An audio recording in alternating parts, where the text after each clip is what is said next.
Bienvenue au colloque 2021 Adaptons nos pratiques à la diversité des survivantes. C'est organisé par le CALAX de l'Ouest de l'île. Donc, pour ceux et celles qui ne sont pas familières avec le CALAX de l'Ouest de l'île, c'est un centre d'aide et de lutte contre les agressions à caractère sexuel. Et c'est aujourd'hui, dans le fond, j'anime une série de 6 webinaires ce mois-ci. Nous sommes rendus au webinaire 5, donc on est bientôt rendu à la fin. Et c'est moi aussi qui va animer la discussion aujourd'hui. Il y a eu quelques changements, mais tout va bien aller. Donc, c'est moi qui va animer la discussion aujourd'hui avec Sonia Alimi et Jessica Quijano. J'ai très hâte. Le titre du webinaire aujourd'hui est « Pour en finir avec les stéréotypes autour des femmes noires, arabo-musulmanes et pour mettre fin à la crise FFADA ». Donc, c'est ça. Comme je l'ai dit, c'est moi qui vais animer la discussion. Je vais essayer le plus possible de rendre ça interactif aujourd'hui. Je vais faire la reconnaissance territoriale. Ce colloque se déroule sur un territoire autochtone, lequel n'a jamais été cédé.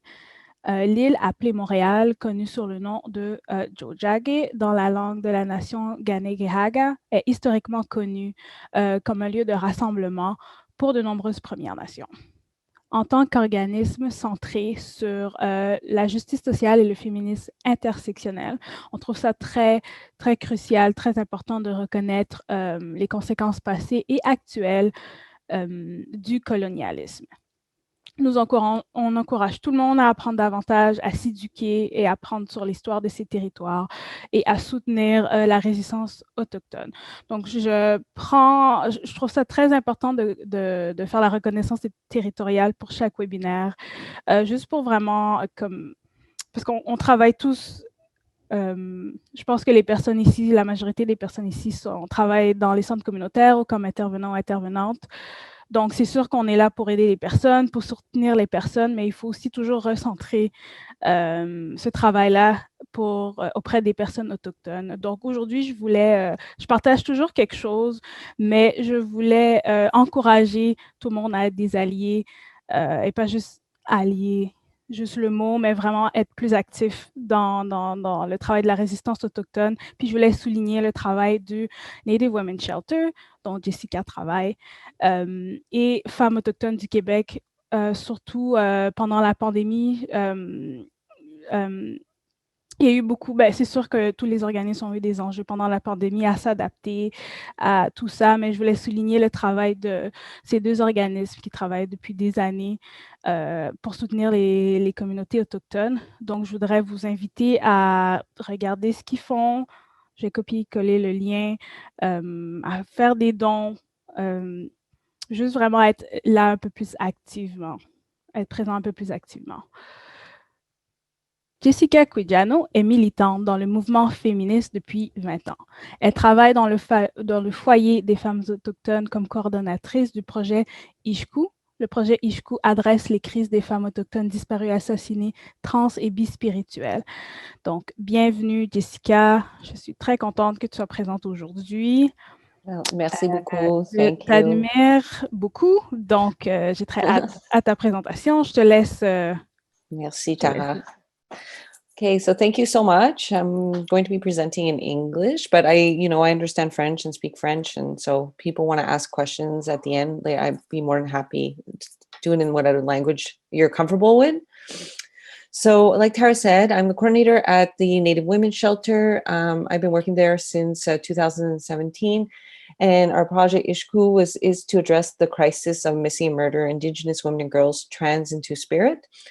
Along with Quebec Native women, for many years, what was being noticed at the shelter was that when an Indigenous woman would leave the shelter or wouldn't come back, and her friends started getting worried about it, they would call the police, the SPVM, and they would come and often wouldn't want to take the report. So there was a kind of just not making it important and just kind of saying, well, when we talk about stereotypes, saying she's probably out drinking, she's out on a bender, a lot of the stereotypes that often women who live in poverty or homelessness experience have.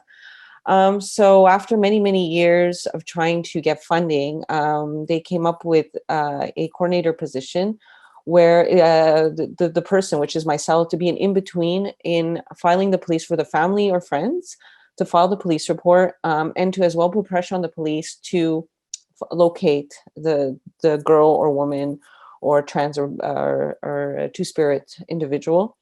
And in the case of a death, which is very tragic, to as well accompany the family in the investigation, and also provide a lot of emotional support in whatever the family needs. So with my project would be like, sometimes I have people from outside the city, is to accommodate them to come to the city, provide them ways in this very difficult time. So that, and because we don't have a lot of time, that's like in summary, very of what I do with the Ishku project. But I as well accompany Indigenous women, trans and two-spirit, when they are victims of assault. So that could be in any way, if they want to file a police report, if they want to go through the court system. But very, very often it's more providing different, whatever the person may need. It might be trying to find them housing. It might be able be just also emotional support. In whatever the needs are. My background is really, I worked for a long time as a street outreach worker with the trans and male sex worker community in downtown Montreal. And I worked also in harm reduction and needle exchanges. So my background is really working a lot with homelessness and addiction and sex workers. So my approach is always very harm reduction in everything that I do.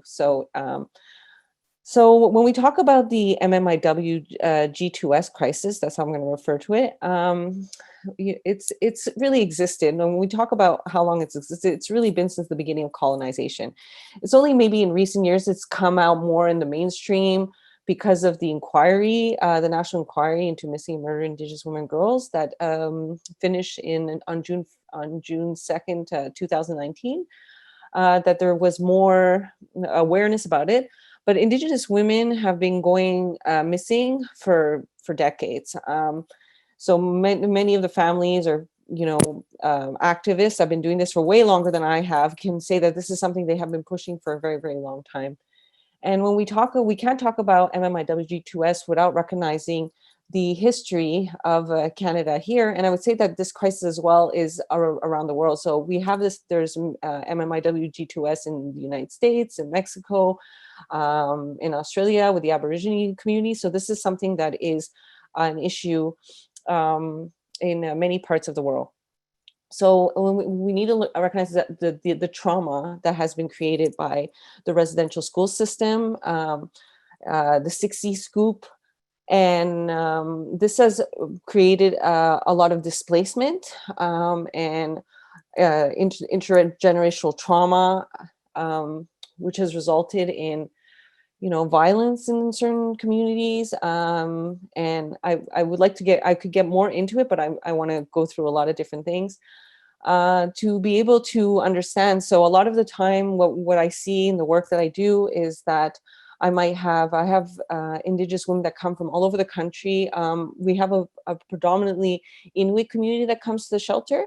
And so many of them might be coming because of colonization, because poverty, and want to find more opportunity when they come to Montreal, or they might need medical care. So really basic things. Like, so when they come here to Montreal, they're searching for something. They might have family here, and it can be very, very, very challenging when you're in a city. And many of the people I work with, they might not speak French. Their mother tongue might be Inuktitut. So there is a displacement in that way. And that is something that's really important to think about.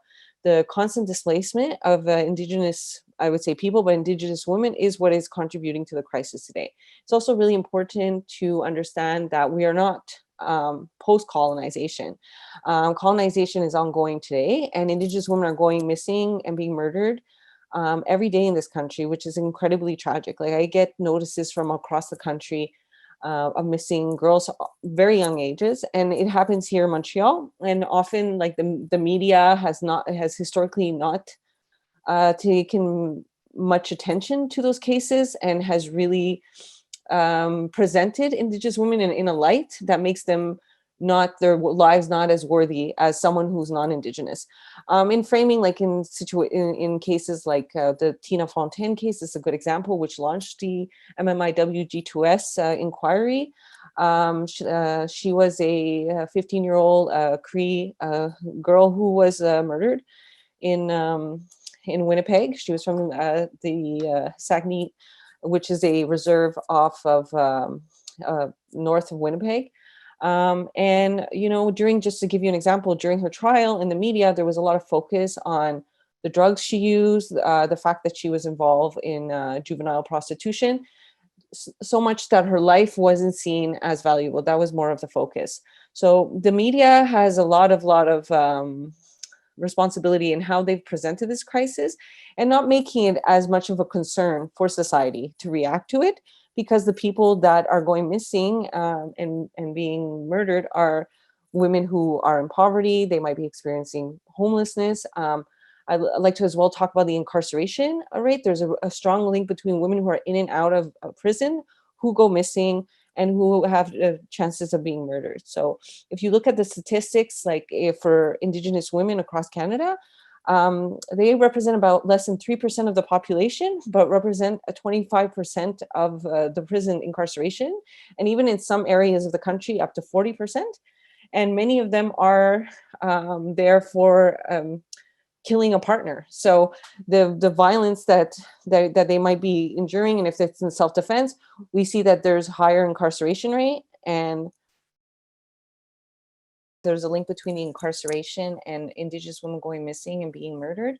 So we can't talk about the crisis at MMIW G2S without talking about the over-policing of Indigenous women who are living in poverty, such as taking up public space, such as maybe using drugs or alcohol in public spaces, and the under-policing when they're victims of sexual assault or any kind of violence that they might be going through. Often the women, and this is why my project exists, is because a lot of the time women do not want to go do a police report, and we were able to establish with the Ishkway project that I can go ahead and do, in a case of a missing person, I can go ahead and do the missing persons report without, let's say, the person who comes and gives me the information. We just came out, there was lots of reports that came out that Indigenous women here in Montreal are 11 times more likely to get stopped by police. So the racial profiling is quite intense here. And there's just another report that came out yesterday. The amount of tickets since 2012, the amount of tickets that Indigenous women get in experiencing homelessness is really incredible. I don't have the numbers. I read it and I was like, this is like nothing has changed. The reason why I'm talking about policing, so the Native Women's Shelter, we and with other Indigenous organizations and with the Black community, we decided to join the movement to defund the police. For the reason that we see that oftentimes a lot of the issues that we're dealing with, police shouldn't be the one responding to them. Such as responding to people in homeless situations, people in conjugal violence. And as well, we even think about when you're taking a report for someone who has been assaulted. So some of you here work with victims, oftentimes their experience with police taking that report is not a positive. So we're saying we need to come up with a different system. Not defunding the police is all about reinvesting and creating a different system to intervene in these situations. So it's already the work that we're doing. Like I intervene in mental health all the time. I've never injured anybody. There's a way to speak to people to de-escalate. In my time, I know how to take a report when someone has been assaulted, to take down all the information in case they want to take it to police. So it's just to really do a shift from the system when we talk about defunding the police. And we also advocate for decriminalization of sex work and of drugs. We don't see how the criminalization of people who are in the sex industry or who use drugs or who sell drugs, how having police in their lives is actually helping them in any kind of way, which actually puts them in more vulnerable situations where they're often avoiding police when they are doing that, when they're trying to just survive on a daily basis. And also we're really, really trying to shift away from what we call carceral feminism. So there's been such a long time of this idea that we need to put people in prison when they commit violent crimes. And this has been very, very, very damaging to the Indigenous community because they have a huge part of they take up a lot of the prison as here in Canada. And it would be to shift towards restorative justice, towards decolonizing a lot of the practice, also giving sovereignty to communities in order to come up with different ways when someone commits a crime. It's also about providing like people the resources to heal, because right now this is like to continue in these cycles of violence is really not getting better. And all the time that I've worked in this field, I've been involved with many reform to reform the police, and it really, really hasn't changed anything. So it's really about defunding the police is to re-envision our society that's based on care and not punitive, and trying to change certain behaviors, and as well giving people the resources to not be living in poverty, to be able to take care of their family, to be able to heal, to be able to, if there is trauma that they're dealing with.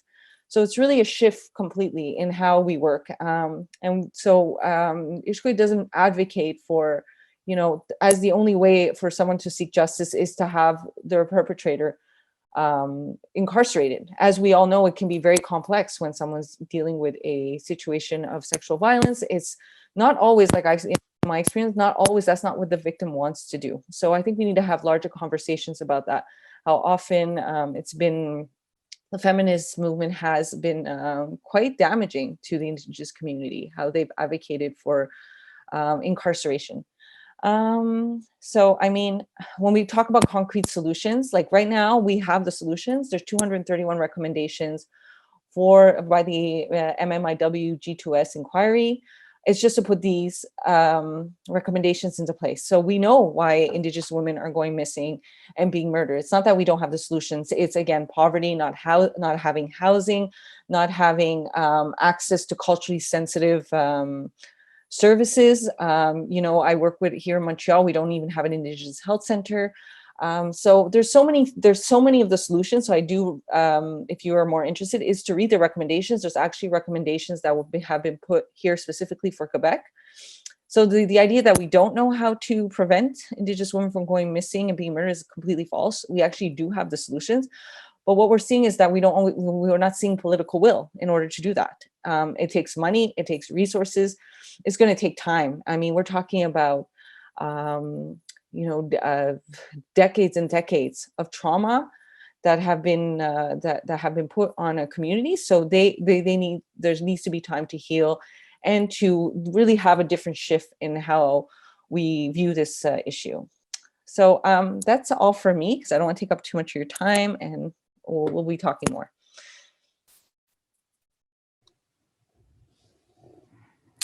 Merci beaucoup, Jessica. Merci beaucoup. On va tout de suite passer à la présentation de Sonia. Je vais vous présenter Sonia et par la suite, on va avoir une petite discussion. Donc, Sonia est doctorante en sociologie études féministes à l'UQAM. Au sein de sa thèse, elle s'intéresse à l'engagement des féministes antiracistes des femmes françaises et québécoises d'origine nord-africaine. Elle est également coordonnatrice à la recherche au réseau d'action des femmes handicapées du Canada. Donc, je vous présente Sonia. J'ai très hâte d'entendre ta présentation et de participer à la discussion. Donc, Bonjour tout le monde. Est-ce qu'on m'entend bien? Ouais, c'est bon? OK. Donc, comme l'a présenté Tara, je suis doctorante en sociologie et je suis coordinatrice à la recherche au réseau d'action des femmes handicapées du Canada. Mais cette présentation s'inscrit également dans mon expérience en tant qu'assistante sociale, soit travailleuse sociale en France et aussi au Québec, puisque j'ai eu l'occasion de travailler aussi ici sur les territoires non cédés autochtones. Et j'ai, au cours de ma professionnalisation en tant que travailleuse sociale, porté mes réflexions sur les violences faites aux femmes. Et du coup, j'ai eu l'occasion de pouvoir travailler dans des centres d'hébergement organisées par des féministes en France et également dans un centre d'émergement ici à Montréal. Donc, elle part également de ces expériences-là. Dans un premier temps, pour moi, il s'agissait aussi, comme j'ai aussi cette étiquette pas de sociologue, mais en tout cas de doctorante en sociologie, je vais aussi un peu plus partir ma réflexion au travers cette expertise-là. Donc, pour ce faire, dans un premier temps, je vais revenir sur le fait que l'intervention féministe, telle qu'elle s'est développée au Québec, s'est développée comment? Pour qui et pourquoi, en fait? Et au cours de recherches que j'ai pu faire, ce dont on se rend compte, et sans surprise pour ceux qui s'intéressent un minimum au mouvement féministe et surtout aux divergences qui se développent au sein du féminisme occidental, il y a eu une invisibilisation de groupes de femmes tant dans les revendications que dans l'élaboration de pratiques féministes et notamment donc d'interventions féministes. Est-ce que, ouais, c'est bon pour l'interprétation, comme je le disais, hein. Je parle vite. Donc, ce qu'il faut savoir, c'est que l'intervention féministe s'est développée au Québec à partir justement des mouvements socio-féministes. Il y a eu une critique en fait de pratiques socio-médicales, de psychologie, pratiques au niveau des services socio-médicaux, que ce soit au niveau de la psychologie, au niveau de l'intervention de façon générale, critiques qui étaient parce qu'elles étaient androcentrées. Donc, il y a eu une volonté de faire en sorte de créer des interventions qui répondent au plus près aux besoins des femmes et de leurs problématiques. Donc, ce qu'il faut savoir, c'est que cette façon d'élaborer ces interventions se sont faites aussi autour d'une vision homogène aussi des femmes, de quelles femmes on parle, à partir de quel groupe on élabore ces interventions et aussi les revendications féministes. Et du coup, on se rend compte que, comme je le disais, il y a eu une marginalisation de femmes qui, elles, se trouvaient à l'intersection de différentes oppressions. Et donc, ce dont on se rend compte, c'est que l'intervention féministe est élaborée autour d'un groupe majoritaire de femmes blanches, d'une classe socialisée et hétérosexuelle, qui prenaient donc pas en considération différents vécus, différentes expériences d'oppression. Et ça, on le retrouve dans d'ailleurs une des conférences d'ouverture de Christine Corbeil en 1983 sur l'intervention féministe au Québec, et qui dit, je la cite, « Les intervenantes féministes insistent sur la recherche d'une identité qui leur soit propre. À cela s'ajoute la prise de conscience et la dénonciation des rapports de servitude et de soumission qui lient les femmes aux conjoints et aux enfants. Cette démarche de reprise de pouvoir sur leur vie commence souvent par un questionnement sur les exigences et les contraintes inhérentes au rôle féminin, traditionnel d'épouse, de mère, de soins naturels, oubli et don de soi, disponibilité, générosité envers autrui. » Dans un contexte tel que le nôtre ici, en territoire autochtone non cédé, on voit très bien qu'il y a quand même une analyse de situation de femmes qui tend à invisibiliser d'autres vécus quand on sait que des mères autochtones se voyaient enlever leurs enfants, etc., etc. Il y a vraiment des enjeux qui n'ont pas été pris en considération, et on se rend compte finalement qu'elles ont une vision de l'intervention féministe qui s'est faite au travers une identité homogène, une catégorisation de femmes homogènes en fait. Et où n'est pas pris en compte donc les réalités autochtones, les réalités de femmes noires, les réalités de femmes racisées en situation de handicap. Ça, on pourrait en parler aussi des heures, mais ce n'est pas le propos de toute manière. Mais tout ça pour dire aussi qu'en fait, l'intervention sociale féministe est aussi ancrée, certes, dans une critique de pratiques sexistes, androcentrées, mais s'insère dans une société qui, elle, est raciste et coloniale. Et du coup, va reprendre en leur compte, puisqu'il n'y a pas de remise en question, ces systèmes-là et ces processus-là et ces pratiques-là dans leur intervention. Et donc, ça, on peut le retrouver aussi, même si je sais que le travail social ici au Québec est différent du contexte français, où il est aussi l'intervention sociale féminine, enfin l'intervention féministe, c'est différente du travail social qui est pardon, je suis en train de me perdre dans ma pensée. Tout ça pour dire que le travail social il est appris dans un cadre universitaire et l'intervention féministe est distincte aussi. Dans un contexte français, c'est totalement différent. Mais tout ça pour dire que quand même, il y a aussi une forme d'institutionnalisation de l'intervention sociale qui fait en sorte qu'on reproduit finalement des systèmes d'oppression et dans la façon d'apprendre l'intervention sociale, d'élaborer l'intervention sociale, les modes de pédagogie vont s'inscrire aussi dans ces systèmes-là qui vont reproduire et qui vont surtout participer à reproduire des systèmes racistes et coloniaux. Donc, pour en arriver, tout ça, en fait, pour dire que l'intervention féministe aussi se construit autour d'une norme, en fait, d'une norme de femmes, comme je l'ai dit, de femmes blanches, avec des réalités spécifiques, mais qui ne prend pas en compte différentes réalités et surtout qui participe à mettre de côté certaines réalités. Donc c'est ça. Concernant les préjugés autour des femmes nord-africaines, arabes et ou musulmanes, moi je précise, parce que dans l'intitulé c'est arabo-musulmane, moi je parle plutôt plus du cadre nord-africain de culture arabo-musulmane, même si dans justement les stéréotypes autour de la femme arabe, on a une vision homogène en fait, et on ne va pas prendre en considération toutes les spécificités de ce que peut constituer l'identité d'être une femme nord-africaine, arabe, musulmane, parce qu'une nord-africaine n'est pas forcément, en fait, pas forcément arabe. Il y a plein d'enjeux à ce niveau-là aussi qu'il faudrait développer. Et rien que dans l'intitulé, ça participe aussi à une invisibilisation de réalités différentes en fait de vécu de femmes venant de ces différentes régions-là. Surtout que l'expérience d'une femme nord-africaine est totalement différente d'une expérience de femme libanaise ou autre. Et d'ailleurs, libanaise, elle n'est pas forcément musulmane. Enfin, il y a plein d'enjeux au niveau des étiquettes qu'on appose aussi sur les personnes qui font en sorte qu'on va invisibiliser des expériences. Donc, tout ça pour dire c'est important de comprendre que ces femmes ne forment pas un tout homogène. Par rapport la notion même juste de stéréotype, il faut aussi comprendre que cette question-là fait référence finalement ces stéréotypes varient selon les sociétés, selon l'environnement et moi je vais plus faire référence à un stéréotype associé dans un contexte occidental. Justement, ces stéréotypes permettent de mettre en évidence ce que j'ai mis tout à l'heure, c'est-à-dire l'idée qu'il y a une norme dominante qui va déterminer ce qui est différent d'eux.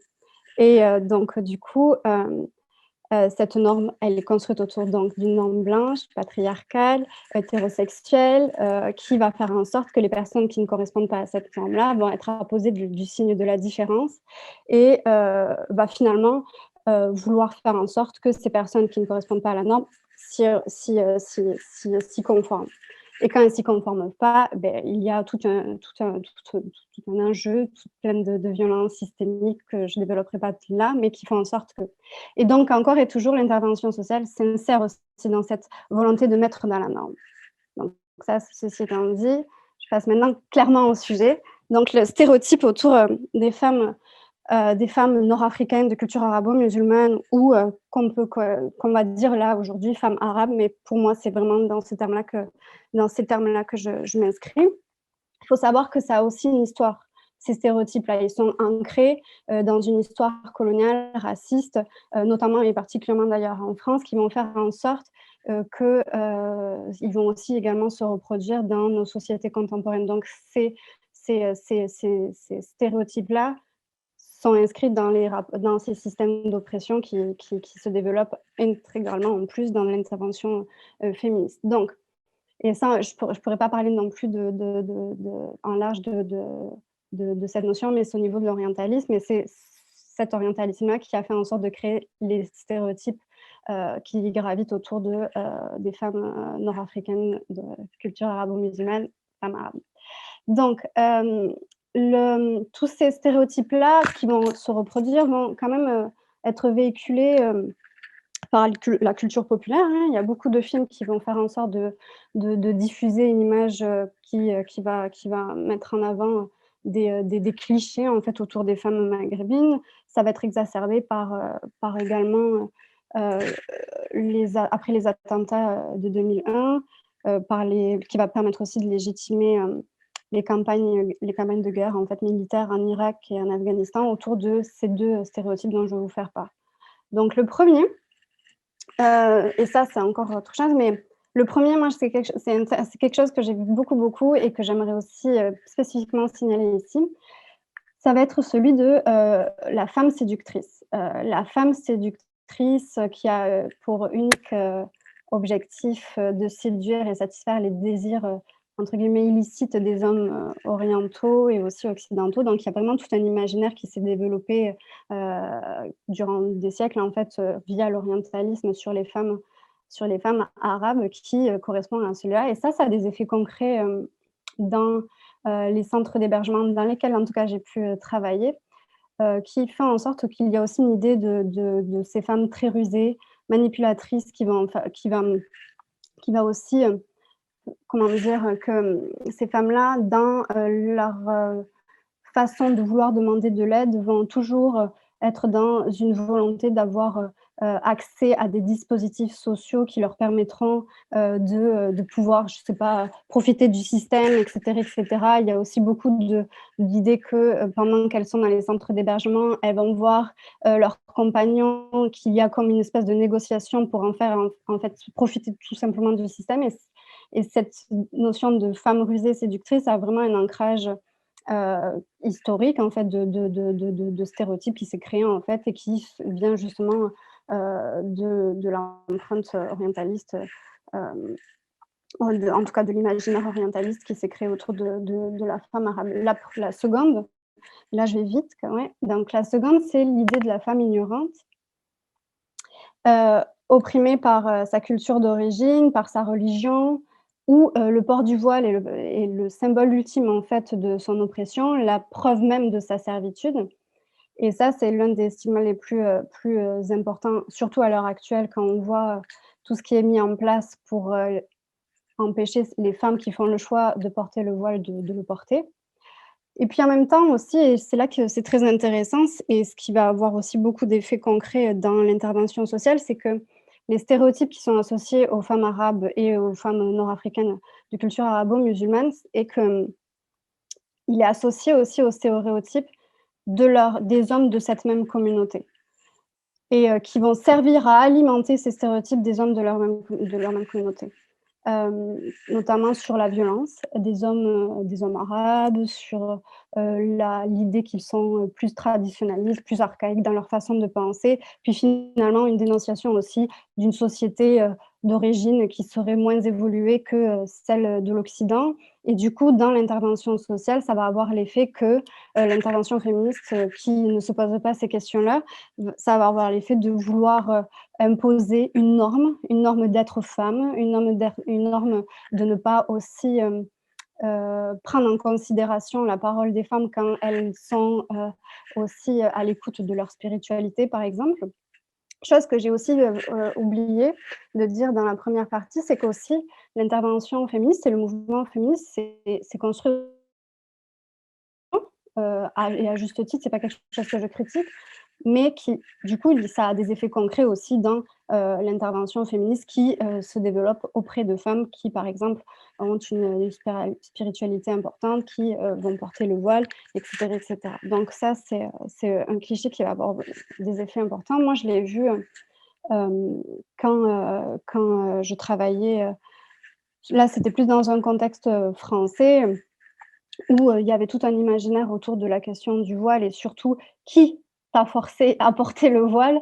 Et je me rappelle d'une femme qui avait dit donc qu'elle savait une des intervenantes auprès d'une femme qui portait le voile, elle disait: on sait très bien que derrière ce voile, il y a ton père, il y a tes frères. Et ça, je trouvais que c'était très symbolique aussi de tout l'imaginaire qu'il pouvait y avoir autour en fait, des femmes et aussi des hommes en fait qui seraient derrière à chaque fois pour les manipuler ou autre, sans non plus déconsidérer les violences qui peuvent être faites aussi à l'intérieur des hommes de cette même communauté. Donc il y a aussi cette idée que,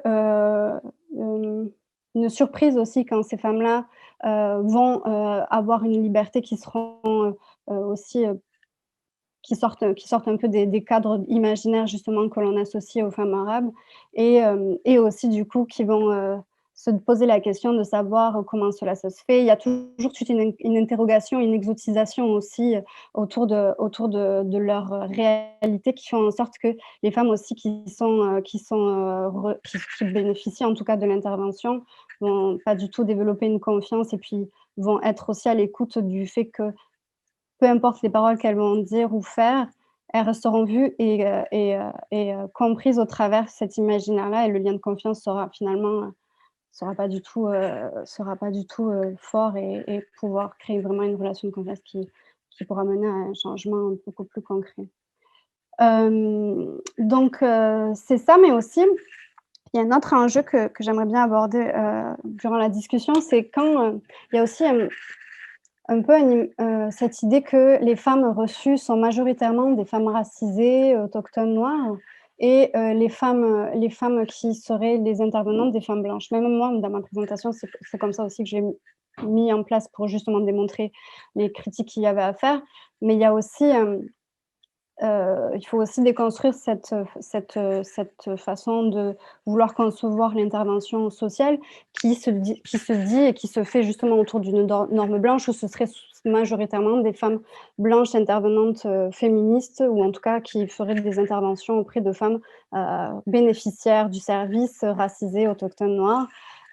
Parce que quand une femme, qui est racisée, notamment en tout cas oui, qui est racisée tout simplement et qui reçoit une personne qui justement véhicule des stéréotypes auprès, de l'appartenance culturelle, ou autre de la personne qui est censée l'aider.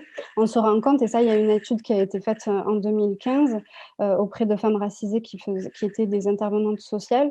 On se rend compte que même si l'organisme est dans une volonté, de prendre en considération, l'intersectionnalité des oppressions, parce que c'est un mot la mode, on le sait, dans les pratiques, n'empêche que dans la façon aussi, de penser, de façon vraiment concrète une pratique intersectionnelle à l'intérieur de cet organisme qui fait en sorte de ne pas reproduire les systèmes d'oppression, de façon transversale, à l'organisme. Les femmes racisées qui subissent des discriminations de la part d'autres femmes qui, elles, ne sont pas racisées, qui ne vivent pas les mêmes systèmes d'oppression, ne sont pas écoutées. Et j'ai autour de moi des amies qui sont des femmes voilées et qui sont des intervenantes sociales et qui subissent beaucoup d'islamophobie de la part aussi des personnes qu'elles reçoivent. Et l'organisme répond, en fait, il n'y a même pas de réponse, c'est qu'elles répondent qu'il faut faire l'intervention quoi qu'il en coûte, alors qu'il y a aussi ces rapports-là qu'il faut prendre en considération et j'en reviens en fait finalement à ma première partie, où finalement on se rend compte que l'intervention féministe s'est établie autour d'une norme de femme, d'une catégorie de femmes blanches et qui même dans ses effets concrets, fait en sorte toujours de mettre de côté les personnes les plus marginalisées ou les plus vulnérabilisées face à différents systèmes d'oppression. Donc, c'est ça pour moi. Tara?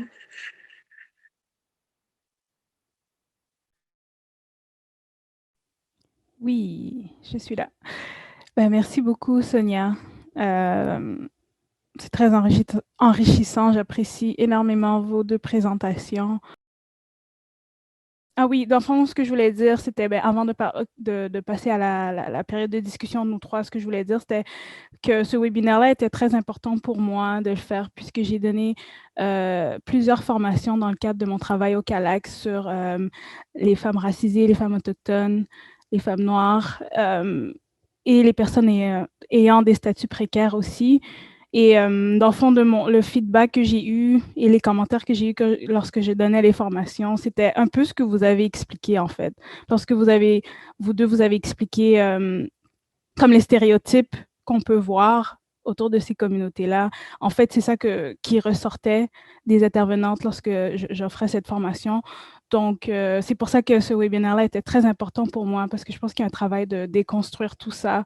Et je trouve que qu'il faut en parler. Donc, merci beaucoup. Première question que je voulais vous poser, selon vous, vous avez parlé des stéréotypes, vous avez parlé des stéréotypes, mais je ne sais pas si vous voulez aller peut-être plus en détail ou rajouter d'autres éléments. Donc, quels stéréotypes vulnérabilisent considérablement les femmes noires, autochtones et arabo-musulmanes? Donc, si vous voulez un peu plus élaborer par rapport à ça. Mais moi, je dirais que c'est plutôt souvent la consommation. Des fois, quand j'accompagne quelqu'un, comme dans un hôpital, puis peut-être que la femme a un problème de consommation, mais c'est tout le temps ça, c'est centré sur ça et pas de leur santé. Je me rappelle comme ça fait très longtemps, quand j'ai commencé comme travailleuse de rue en 2003, j'avais une femme autochtone qui était sans logement. Elle avait vraiment mal. Oh, vous m'entendez? C'est bon? OK. Oui. Alors, c'est ça. Je l'ai accompagnée à l'hôpital général, à l'urgence, puis il ne voulait pas la voir. Puis elle avait vraiment de mal partout. Mais, tu sais, puis j'étais vraiment nouvelle. Alors, j'étais comme OK. Puis l'infirmière était juste comme, ah ouais, elle est alcoolique. C'est comme vraiment comme... J'étais comme OK. Puis, en voyant cette femme, elle était vraiment en douleur. Je suis comme, mais non, ça n'a pas de sens, on va y aller. Je suis allée, puis j'ai insisté, non, vous allez faire des tests, elle va voir un médecin. Puis, elle avait un cancer stage 4, breast cancer. Puis, c'est comme quand on parle de George Cheshire, c'est qu'est-ce qui est arrivé, c'est des choses qu'on témoigne tout le temps. Il faut vraiment des stéréotypes, ça crée beaucoup de marginalisation, que t'es pas servi de la même façon. C'est souvent juste... Et même si la personne a des problèmes de consommation, ça ne devrait pas enlever à avoir des services de santé. Il y a beaucoup de discrimination pour des personnes qui consomment des drogues, dans nos réseaux de santé, dans les organismes. Je dirais pour avoir même de l'aide, tu ne peux même pas avoir de l'aide si tu es quelqu'un qui consomme régulièrement. Alors, c'est souvent ces stéréotypes que quelqu'un qui consomme ne peut pas faire une thérapie, comme faire un psychosocial. Ça, je trouve que c'est complètement pas correct. Premièrement, parce que je le fais. Je travaille avec des femmes, je suis capable, et des fois, ils sont sous l'influence. Tu sais, c'est vraiment pas... it's not meeting people where they're at in their life and just discriminating them on their conditions. So pretty much what we're saying is that if you're in poverty, if you're homeless, if you have a drug addiction, well, you can't get therapy, you can't work on your trauma. Like, there's not really nothing for you. And it's a real, like, human rights discrimination. So. Merci. En écoutant l'intervention de Jessica, je me dis qu'en fait, on n'a pas le droit à notre individualité, à notre expérience personnelle. En fait, le vécu de violence s'inscrit toujours dans est-ce que quand je vais dénoncer une expérience de violence familiale ou de violence conjugale, surtout si c'est un homme, par exemple, de ma communauté, est-ce que je ne vais pas venir valider un stéréotype qui est associé à ma communauté d'origine. Donc, c'est vraiment ça aussi qui est désespérant. Mais aussi, donc oui, comme je te le disais aussi tout à l'heure, par rapport à cette idée de femmes soumises à une religion, à des hommes, à une tradition, tout ça en fait incarné par des hommes. Il y a le fait d'enlever, comme je le disais, toute capacité de pouvoir d'agir en fait à ces femmes-là et de pouvoir porter leur expérience personnelle sans avoir le poids et la charge de se dire là, si je dénonce, c'est ça, je vais renforcer ces stéréotypes-là autour de mon groupe d'appartenance. Et ça, c'est une grosse entrave. Il y a beaucoup de personnes qui se refusent d'aller voir des services pour ces raisons-là aussi. Donc c'est ça. Puis moi, je rajouterais que pour les femmes noires, en plus, je vois beaucoup de similarités dans ce que vous dites. Pour les femmes noires, en plus d'être perçues comme hypersexualisées, les jeunes filles noires sont perçues comme des adultes. Et en général, les femmes noires sont perçues comme fortes. Donc, c'est comme si elles n'ont pas tant besoin de soutien, tant besoin d'aide. On questionne un peu si c'est vrai ce qui leur est arrivé, parce qu'on les perçoit comme vraiment des personnes fortes. Donc, c'est comme si elles n'ont pas besoin d'être protégées, dans le fond. Comme si leur protection n'est pas. Si on compare, par exemple, une femme noire, une femme blanche et une femme noire, on dirait ça, elle n'est pas nécessairement considérée. C'est ça, on la perçoit comme une personne forte, donc on apporte moins de support, on questionne aussi si est-ce que c'est vrai ce qui s'est passé. Puis pour la police, c'est aussi la même chose, parce qu'on est déjà, surveillé par la police. Toute notre communauté, donc dénoncer son agression si l'agresseur est une personne noire aussi, c'est très difficile comme choix qu'on demande à une femme noire de faire ce choix-là. Et même à ça, est-ce qu'on va vraiment être bien accompagné dans le système de justice? Est-ce qu'on sera bien accompagné par la police? Parce qu'ils ont déjà des préjugés et des biais. Donc, je vois beaucoup de similarités dans ce que vous dites. Autre question que je voulais vous poser. Il y a beaucoup de questions. Je suis vraiment contente. J'ai vu la question-réponse. Donc, on va laisser peut-être 20 minutes. On va parler peut-être une dizaine de minutes, puis après, on va aller aux questions de l'audience. Mais il y a une question que je trouvais très importante, c'est comment les interventions inadéquates racistes tentent à isoler davantage les survivantes? Et là, on parle d'Autochtones noirs et arabo-musulmanes. Pour moi, je pense que cette première intervention est tellement importante parce que si la personne va revenir, alors je pense que ça se fait dans les premiers 5 minutes. Je sais pas, c'est parce que c'est d'être éduqué, en fait, comme maintenant on est dans un temps, il n'y a pas vraiment d'excuse de ne pas savoir certaines choses. Si tu travailles avec une communauté noire ou autochtone, c'est très facile de savoir un peu. C'est important de connaître l'histoire de cette communauté. Aussi, peut-être se questionner. Une des choses que je sais au Foyer des femmes autochtones, on a des intervenants autochtones, racisés, puis and we have white workers.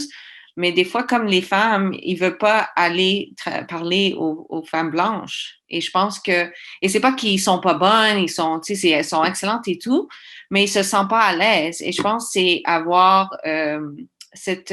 peut-être si t'es pas de cette communauté, de peut-être évaluer ça. Est-ce que je suis la meilleure personne? Peut-être de leur offrir. Est-ce que tu es bien avec moi? Des fois, le monde aime ça de parler à quelqu'un qui n'est pas d'une communauté. C'est vraiment, il n'y a pas une façon de faire. Aussi, ce que moi j'observe, un peu infantiliser des personnes qui viennent spécifiquement avec la communauté inuit. Je trouve que le monde parle très lent, puis et aussi always assuming que ça c'est pour la consommation. C'est très toutes ces choses-là, ce contact-là, comme je dirais, dans les premières 10 minutes, ça va vraiment faire toute une différence la façon que que si la personne va revenir. Moi, j'aime aussi toujours avoir des visuels, comme like, like today I'm wearing I love someone who uses drugs, like sex workers, right? Ces choses-là, c'est visuel. Ça donne quelqu'un, OK, cette personne-là, je peux peut-être lui parler de qu'est-ce qui se passe dans ma vie. Je ne suis pas là pour juger parce que je veux que le monde soit honnête quand ils viennent me voir. Voilà. Ouais.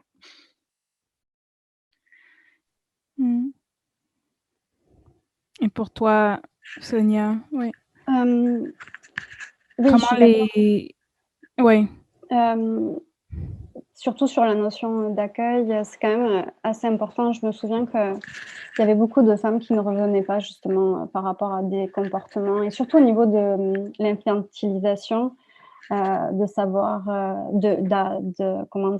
d'imposer une façon de faire qui leur permettrait de s'émanciper de violences vécues réelles, mais aussi d'un système qui les opprime il y a vraiment aussi cette vision unique de faire et de voir les choses qui vont à l'encontre aussi de ce que peut vivre la personne qui est reçue. Concernant ce qu'il faut faire, en fait, qu'est-ce qui pourrait être judicieux de faire dans les organismes, avec Alexandra Pierre, Amel Zaza et une chercheuse de l'UQAM, on travaille justement sur les pratiques intersectionnelles. On a faire une cartographie. Et en fait, ce dont on s'est rendu compte surtout, c'est que beaucoup d'organismes, par exemple, vont se dire intersectionnels, il n'y a pas de souci, mais dans les faits, donc il n'y a pas de réel changement.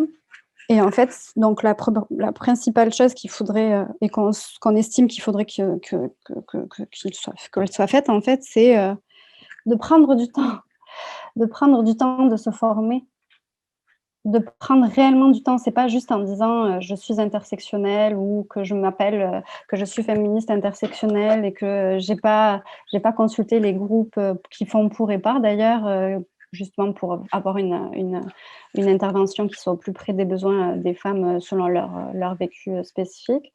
Il n'y a pas cette prise sérieuse de temps d'apprentissage, d'éducation, comme le disait Jessica, pour comprendre les réels enjeux que peuvent vivre ces femmes-là, sans non plus les figer dans des catégories.